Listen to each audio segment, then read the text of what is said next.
وقت سے بھلا کون جیتا ہے؟ آپ کھیت چک کے گئی ہوئی چڑیوں سے ایک ایک دانہ واپس کیسے اگلوا سکتی ہیں؟ ان مرجھائی چھاتیوں کو اور اوپر کہاں تک اٹھا سکتی ہیں؟ ہڈیوں سے الگ ہوتے ہوئے گوشت کو کولہوں پر کیسے مٹکایا جا سکتا ہے؟ ہار تو آپ کے بدن کے ریشے ریشے پر لکھ دی گئی ہے۔ اگر اسے آپ تسلیم کر لیں تو تھیٹر کا مسخرہ نظر آنے کے بجائے ایک معزز خاتون نظر آئیں۔ تیسرا شخص چہرے، مہرے اور لباس سے دارالخلافہ سے آیا ہوا کوئی بااختیار سرکاری عہدیدار نظر آتا تھا۔ یہ دونوں میاں بیوی اسے کلب کے اس خاموش کونے میں بٹھا کر نہایت خلوص اور محبت سے فٹافٹ اس کے اندر شراب انڈیل رہے تھے، جیسے ہماری نوکرانی فضلاں سب کی آنکھ بچا کر اپنی بہتی ناک والے غلیظ بیٹے گامے کو کسی کونے میں لے جا کر اس کے منہ میں زبردستی مکھن ٹھونسا کرتی تھی، جو بار بار اس کے منہ اور ناک سے ابل ابل پڑتا، اور گاما غریب حیرانی، خوف اور جرم کے ملے جلے تاثرات سے بھری آنکھیں پھاڑے اپنی ماں کے چہرے کو دیکھ رہا ہوتا اور ڈر رہا ہوتا کہ ابھی تھپڑ پڑے گا، اور وہ دانت پیس پیس کے کہہ رہی ہوتی، کھا لے حرام زادے کھا لے۔ یہ دونوں بھی مجھے محسوس ہوا جیسے اس افسر سے زبان بے زبانی میں کہہ رہے ہوں، پی لے حرام زادے پی لے۔ وہ بیچارہ کچھ زیادہ نشے کا عادی معلوم نہیں ہوتا تھا۔ ایک سیکنڈ میں کم از کم 4 مرتبہ اپنے لال بھبوکا چہرے پر انگلی سے چشمے کو ٹھیک کرتا، جو ہر بار ٹھیک ہی ہوتا تھا۔ مجھے دیکھ کر بیگم اور سید شمشاد علی کی آوازیں یکدم مدھم ہو گئیں۔ میں نے سید صاحب کو سلام کیا، وہ شاید گھبراہٹ میں اٹھ کے کھڑے ہو گئے۔ اب میرے لیے ان کی میز پر جانا لازم ہو گیا۔ میں نے ان سے ہاتھ ملایا، بیگم کو آداب کیا۔ جواباً وہ ہاتھ کی کشتی بنا کے ماتھے تک لے گئیں۔ یہ ایک عام بات تھی، لیکن ان کی خاص اپنی مبالغہ آمیز ادائے معشوقانہ اور مسکراہٹ محبوبانہ دیکھ کر میری ہنسی چھوٹنے لگی تھی، جسے میں نے بڑی چابک دستی سے خوش اخلاقی کی مسکراہٹ میں تبدیل کیا اور رخصت ہو کر ریحانہ اور ان کے شوہر کی میز پر آ گیا۔ بظاہر ریحانہ ابھی تک سب سے بے خبر رسالے میں محو دکھائی دیتی تھی۔ آج اس نے میک اپ نہیں کیا تھا اور ایک نپے تلے بے نیازی کے انداز میں گویا یہ بتانے آئی تھی کہ دیکھ لو، ہم نے سنورنے کی کوئی کوشش نہیں کی، لیکن اگر جاذبیت میں کوئی کمی آئی ہو تو بتاؤ۔ اس کی آنکھیں واقعی بڑی خوبصورت تھیں، روشن، بڑی بڑی اور سیاہ۔ جھٹ سے اس نے میز پر رسالہ پھینک کے ایک مسکراہٹ پیش کی، جیسے معذرت خواہ ہو کہ یہ بدتمیزی بے خیالی میں ہو گئی، ورنہ یہ مقصد ہرگز نہ تھا۔ جاؤ، ہم نے بخش دیا۔ یہ ادا تمہارا حق ہے اور جتانا تمہیں زیب دیتا ہے۔ ارے ظفر صاحب، ہم تو سمجھے آپ علیز کے ساتھ ہوں گے۔ مجھے آپ لوگوں کے بارے میں یہی شبہات تھے۔ ہاں ہاں ہاں، ہنسی بھی عجیب چیز ہے۔ یہ بھلا ہنسی کا کون سا موقع تھا مگر ہم سب مل کر ہنسے۔ ہماری جگہ پر کوئی اور لوگ ہوتے تو وہ بھی ہنستے۔ ہم مشترکہ طور پر بیوقوف بننے پر ہنسے یا اپنے چھوٹے پن کو رد کرتے ہوئے ہنسے۔ علیز کی اس حرکت پر یا تو غصہ آنا چاہیے تھا یا رونا، مگر ہم ہنسے اور خوب کھل کر ہنسے۔ انسان بہت سی ایسی باتوں پر ہنستا ہے۔ یہ دراصل ہنسی نہیں، خفت مٹانے کی کوشش ہوتی ہے۔ بہرکیف ایسی ہنسی کے لیے اور لفظ ایجاد ہونا چاہیے۔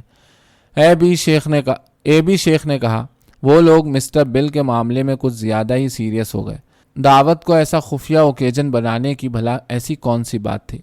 میں نے ایک تاجر کی حیثیت سے رائے دی، کاروباری معاملات ہوتے ہی ایسے ہیں، ان میں رازداری نہ رکھی جائے تو سب کیا دھرا چوپٹ ہو جاتا ہے۔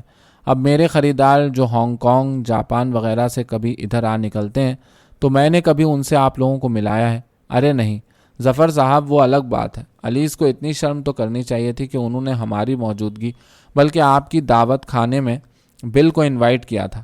اب جھوٹے منہ ہم سب کو بھی کہہ دیتے تو کیا حرج تھا؟ ہم نے ایسی بور پارٹی میں کون سا چلا ہی جانا تھا؟ یوں نہ کہو ریحانہ بھی، چلے تو خیر ہم نے جانا تھا۔ میں نے لقمہ دیا۔ ریحانہ باقاعدہ رنج میں آ گئی۔ تو کون سی قیامت آ جاتی؟ سناتے رہتے اسے اپنے بزنس کے دکھڑے۔ ہم نے اس کے کانوں میں روئی تھوڑا ہی ٹھونس دینی تھی۔ اے بی شیخ نے بات بدلی، کیوں ظفر صاحب، کافی چلے گی؟ ارے توبہ کرو، میں نے اپنا نشہ خراب کرنا ہے؟ پہلے ہی کچھ بے مزہ سا ہو رہا ہوں۔ ایک وسکی پیوں گا، میں بلاتا ہوں بیرے کو۔ نہیں، میں آرڈر دے کر آتا ہوں، شیخ یہ کہتے ہوئے اٹھ کر چلا گیا۔ ریحانہ نے اپنا سانولا سلونا کتابی چہرہ ہتھیلیوں پر رکھ کے ایک لمبی سانس لیتے ہوئے نظریں میرے چہرے پر گاڑ دیں۔ ارے ریحانہ، خدا کے لیے اس طرح نہ دیکھو، میں ایسی نظروں کا عادی نہیں ہوں۔ مجھے کبھی کسی نے ایسی مست وحشی نظروں سے نہیں دیکھا۔ مجھے یوں محسوس ہوتا ہے جیسے میرے دل کے پرانے زخم، جو پتہ نہیں کب، کیسے اور کیوں کر آئے تھے اور خود ہی مندمل ہو چکے تھے، اب پھر سے ہرے ہو گئے ہیں اور رسنے لگے ہیں۔ اس نے دکھ بھرے رازدارانہ لہجے میں کہا، ظفر صاحب ایک بات پوچھوں؟ میرے کان کھڑے ہو گئے، ماتھے پر کہیں سے پسینہ آ گیا، نشہ جیسے کبھی ہوا ہی نہیں تھا۔ مجھے یاد آ گیا کہ پہلے بھی کسی نے اسی محبت اور لجاجت سے ایک بات پوچھنے کی اجازت چاہی تھی۔ ریحانہ کو کہاں سے پتہ چل گیا کہ میں اپنے باپ کا نہیں، بھائی کا بیٹا ہوں؟ کیا ہر عورت محبت کرنے سے پہلے یہ جاننا ضروری سمجھتی ہے کہ اس کی نگاہوں کا مرکز کہیں اپنے بھائی کا بیٹا تو نہیں؟ کیا یہ کافی نہیں کہ وہ مرد ان کے جی کو لبھاتا ہے، انہیں پسند ہے؟ اس سے آخر کیا فرق پڑتا ہے کہ کوئی اپنے بھائی کا یا چچا کا یا ماموں کا بیٹا ہے؟ میں اٹھ کے کہنے والا تھا کہ بیگم ریحانہ شیخ، آپ جو کچھ سمجھتی ہیں غلط ہے، لیکن پھر اپنی عادت کے مطابق جوا کھیل گیا، چانس لے گیا۔ پوچھئے، آخر آپ کو کیا دکھ ہے جو آپ اتنی شراب پیتے ہیں؟ میرا رکا ہوا سانس جاری ہو گیا، بلا آ کے ٹل گئی۔ میں نے خوب زوردار قہقہہ لگایا۔ مجھے بھلا کیا دکھ ہو سکتا ہے؟ اچھا خاصا ہٹا کٹا تمہارے سامنے بیٹھا ہوں۔ ہنسی اور بے نیازی سے جواب دینے کی وجہ سے وہ میرے بارے میں قائم کیے ہوئے اپنے مفروضے سے کسی قدر متزلزل ہو گئی، لیکن جلد سنبھلتے ہوئے اس نے پوچھا، نہیں، سنیے تو ظفر صاحب، یوں نہیں، دیکھیں ساری دنیا شراب پیتی ہے، ہم بھی پیتے ہیں، لیکن آپ تو اس طرح پیتے ہیں جیسے اپنے آپ سے کوئی بدلہ چکا رہے ہوں۔ میں جب کبھی کلب آئی ہوں آپ کو پیتے ہوئے دیکھا، اور جب گئی ہوں آپ کو پیتے ہوئے چھوڑ کے گئی ہوں۔ آخر اس غیر معمولی رویے کی کوئی وجہ تو ہوگی۔ آپ نے کبھی اپنے شوہر نامدار سے نہیں پوچھا کہ وہ اتنی کیوں پیتے ہیں؟ کبھی کبھار کوئی خاص موقع ہو تو، جیسے کل رات آپ ان کی لگام نہ کھینچیں تو وہ مجھ سے بھی 2 جوتے آگے رہیں۔ ایک مصنوعی سی آہ بھرتے ہوئے میں نے اپنی بات جاری رکھی، کاش ہماری بھی کوئی لگام کھینچنے والا ہوتا۔ اب آپ کی لگام میں کھینچا کروں گی، دیکھتی ہوں آج آپ اور کیسے پیتے ہیں۔ ارے نہیں ریحانہ صاحبہ، یہ گھوڑا بہت منظور ہے، تمہارے بس کا نہیں، یوں ہی اس کی سواری کے شوق میں کہیں گرگرا نہ جانا، اور پھر تم لگام کھینچنے میں ہمارے لیے وہ اپنائیت کہاں وقف کر سکتی ہو جو منہ میں دبی ہوئی لگام میں کانٹے ڈال دیا کرتی ہے؟ ہاں، یہی تو میں بھی پوچھتی ہوں کہ وہ کون ہے جس کی اپنائیت کی آپ کو تلاش ہے؟ کہاں چھوڑ آئے اسے؟ کہاں رہ گئی وہ؟ ریحانہ کے سوال پر برا منہ بنانے والی تو کوئی بات نہیں تھی، لیکن نہ معلوم میری آواز قدرے بلند اور بات کرنے کی رفتار قدرے تیز کیوں ہو گئی، اور لہجے میں رنج کا ایک سر بھی کہیں سے آ کے شامل ہو گیا جسے میں خود بھی محسوس کر رہا تھا، مگر باوجود کوشش کے اسے اپنی آواز سے باہر نکالنے میں ناکام تھا۔ یہ تم عورتوں کی کیا عادت ہے کہ جس بات میں کوسوں تک رومان کا کوئی ذکر نہیں ہوتا اس میں بھی رومان تلاش کرنا شروع کر دیتی ہو؟ یہ تم لوگوں کو کیا شوق ہوتا ہے کہ دوسروں کی زندگیوں کے صحراؤں میں چشمے تلاش کرنے نکل کھڑی ہوتی ہو؟ شاید اس غلط فہمی میں کہ مردوں کے ہر سکھ اور ہر دکھ میں تمہاری صنف اور صرف تمہاری صنف کا ہاتھ ہوتا ہے۔ میری زندگی میں کسی عورت کا کوئی دخل نہیں۔ میں شراب اس لیے پیتا ہوں۔ ماحول میں یکدم بہت تناؤ پیدا ہو گیا۔ ریحانہ گھبرا گئی۔ شیخ صاحب جو ابھی واپس آ کے بیٹھے تھے بالکل حیران و ششدر تھے کہ ان کی غیر موجودگی میں کیا ہو گیا، مگر خاموش تھے۔ صورتحال کو سنبھالنے کے لیے میں نہایت مکارانہ انداز میں بولتے دفتن ایک بلند قہقہہ لگاتے ہوئے کہنے لگا، اب بتانے کو کچھ ہو تو بتاؤں کہ کیوں پیتا ہوں۔ میرے قہقہے نے جادو کا اثر کرتے ہوئے ماحول سے سنسنی اور کھنچاؤ کو یکسر ختم کر دیا۔ میں نے اعصاب پر سے بوجھ دور کرنے کے لیے برف کے چھوٹے چھوٹے ٹکڑوں سے ٹنن کرتے ہوئے موسیقی بار گلاس سے وسکی کا ایک بڑا سا گھونٹ لیا۔ شیخ صاحب، اب ریحانہ کو آپ ہی بتائیے کہ آپ پینے کے اتنے رسیا کیوں ہیں؟ انہوں نے مسکراتے ہوئے ایک اچٹتی سی نگاہ ریحانہ کے چہرے پر ڈالی، گویا اس سے پوچھ رہے ہوں کہ یہ تم نے کیا سلسلہ شروع کروا دیا؟ آخر تمہیں لوگوں سے زیادہ شراب پینے کی وجہ پوچھنے سے مطلب؟ کہنے لگے، اب کیا بتاؤں، بس یوں سمجھیے کہ اچھی لگتی ہے وہ کیفیت۔ شیخ صاحب، بات یہ ہے کہ میرے اندر ایک چھوٹا سا ظفر ہے جو اصل ظفر ہے، اور در حقیقت وہی زندہ ہے اور زندگی کرتا ہے۔ میں کہاں زندہ ہوں، میں تو محض اس کا مادی نمائندہ ہوں، اس کی پیکنگ ہوں جس کے اندر وہ بند ہے۔ میرا جسم تو اس کے لیے بالکل ایسے ہے جیسے آپ کے لیے لباس۔ وہ آقا ہے، میں غلام۔ وہ پیر تسمہ پا ہے اور میں سندباد۔ میرے پاس اسے جان چھڑانے کی واحد ایک ترکیب ہے کہ پی کے اسے سلا دوں اور خود آزادی کا سانس لوں۔ وہ جب سر اٹھانے لگتا ہے تو اسے شراب کی مار دے کر پھر سلا دیتا ہوں۔ آخر مجھے بھی تو زندہ رہنے کا کوئی حق ہے۔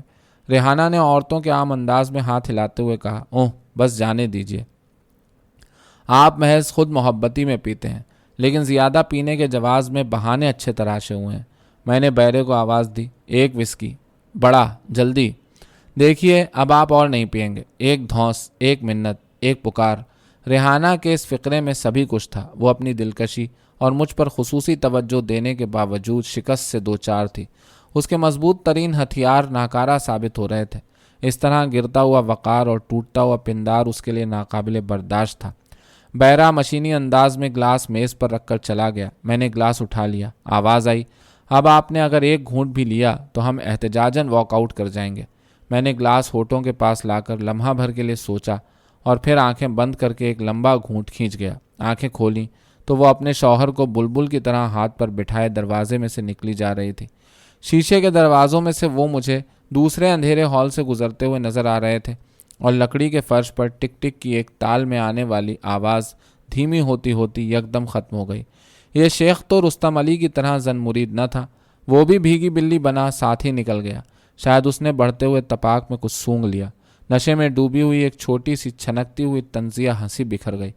شوہریت کے تحفظ میں بیوی بھگا لے گیا۔ میں نیم روشن ہال میں وسکی کے گلاس پر چھایا ہوا کھڑا ڈول رہا تھا۔ خالی کمرے کا تمام فرنیچر دم سادھے ٹکٹکی باندھے مجھے دیکھ رہا تھا، جیسے کسی المیہ ڈرامے کے آخری سین میں ہیرو زہر کا جام پینے کی تیاری کر رہا ہو اور ناظرین دنیا و مافیہا سے بے خبر بیٹھے اسے دیکھ رہے ہوں۔ مجھے دفتن احساس ہوا کہ میں تو تنہا ہوں، بے حد تنہا، غلاظت کے اس ڈرم کی طرح جو آدھی رات کو گلی کی نکڑ پر اپنی پوری طاقت سے منہ کھولے کھڑا ہوتا ہے کہ کوئی آئے اور اس میں کوڑا ڈال جائے، مگر کوڑا ڈالنے والے تو چاروں طرف پھیلے گھروں میں آرام سے سو رہے ہوتے ہیں۔ وہ منہ کھولے کھڑا رہتا ہے، اسے لات مار کر گرا دو، ڈم ڈم لڑک گیا، یہ تو بالکل خالی ہے، اس میں تو کوڑا بھی نہیں۔ میں نے برا کیا، مجھے اس کا مان رکھ لینا چاہیے تھا۔ میں بے ارادہ خالی گلاس اٹھا کے بار کی طرف چل پڑا۔